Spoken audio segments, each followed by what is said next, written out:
എന്താ സജു? മേഡം എൻ്റെ BP ഒന്ന് നോക്കാമോ?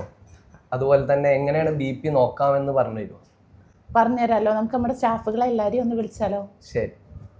നമ്മൾ ഹോസ്പിറ്റലിലും ക്ലിനിക്കിലൊക്കെ BP നോക്കാൻ ഈ മാനുവൽ ആയിട്ടുള്ള മെഷീനാണ് ഉപയോഗിക്കുക. ഇതിൻ്റെ പേരറിയാവോ ഹംന?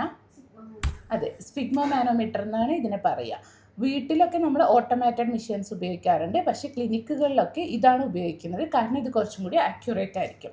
BP നോക്കുന്നതിന് മുന്നേ നമ്മൾ ഒന്ന് രണ്ട് കാര്യങ്ങൾ ചെക്ക് ചെയ്യണം.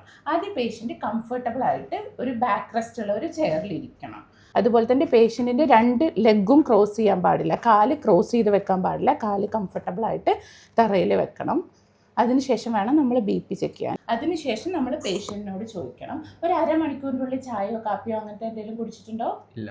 അതുപോലെ സ്മോക്കിംഗ്, ആൽക്കഹോൾ അങ്ങനത്തെ ഹാബിറ്റ്സ് ഒന്നും ഇല്ലല്ലോ? ഇല്ല. ഇല്ല. അതുപോലെ യൂറിൻ പാസ് ചെയ്യാൻ തോന്നുന്നോ അങ്ങനത്തെ ഒന്നും ഇല്ലല്ലോ? ഇല്ല. ഇല്ല. ഇതൊക്കെ നമ്മൾ എന്തിനാ ചോദിക്കുന്നതെന്ന് അറിയോ? ഈ BP-യിൽ വേരിയേഷൻസ് വരാം. സ്മോക്കിംഗ്, ആൽക്കഹോളൊക്കെ ഒരു ഹാഫ് ആൻ അവർ മുന്നേ ചെയ്തിട്ടൊക്കെ ഉണ്ടെങ്കിൽ ചില ആളുകളുടെ BP കൂടാനൊക്കെ ഉള്ള സാധ്യതയുണ്ട്. ഇനി ഏത് കയ്യിൽ BP നോക്കണം, അതാണ് അടുത്തത്. നമ്മൾ ആദ്യമായിട്ടാണ് ഒരാളുടെ BP നോക്കുന്നതെങ്കിൽ രണ്ട് കയ്യിലും നോക്കണം എന്നാണ് പറയുക. വലത്തെ കയ്യിലും ഇടത്തെ കയ്യിലും ഒരേപോലെ നോക്കുക. അതിനുശേഷം നമുക്ക് ഏത് കയ്യിലാണോ കൂടുതൽ BP കിട്ടുന്നത് ആ കയ്യിൽ വേണം പിന്നീട് നോക്കാൻ. അതുപോലെ BP നോക്കുന്ന സമയത്ത് നമ്മൾ 3 വാല്യൂസ് എടുക്കുക. അതിൻ്റെ ഒരു ആവറേജ് എടുക്കുകയാണെങ്കിൽ കുറച്ചും കൂടി ബെറ്റർ ആയിട്ടിരിക്കും. മനസ്സിലായോ? ഇനി നമ്മൾ BP നോക്കുന്ന സമയത്ത് ഇതാണ് നമ്മുടെ സ്ഫിഗ്മോ മാനോമീറ്റർ. നമ്മൾ പറഞ്ഞു BP അപ്പാരറ്റസിൻ്റെ കഫ് എവിടെ കെട്ടണം അത് നമുക്ക് നോക്കാം. ഇതാണ് BP അപ്പാരറ്റസിൻ്റെ കഫ്. ഇത് പേഷ്യൻറ്റിൻ്റെ കൈ ഇങ്ങോട്ട് വെച്ചോളൂ. പേഷ്യൻറ്റിൻ്റെ എൽബോ ജോയിൻറ്റ് അല്ലെങ്കിൽ മുട്ടിൻ്റെ ഒരു 2 ഫിംഗർ ബ്രെഡ്ത്ത്, 2 വിരലുകൾ എബോ ആയിട്ട് മുകളിലായിട്ട് വേണം കെട്ടാൻ.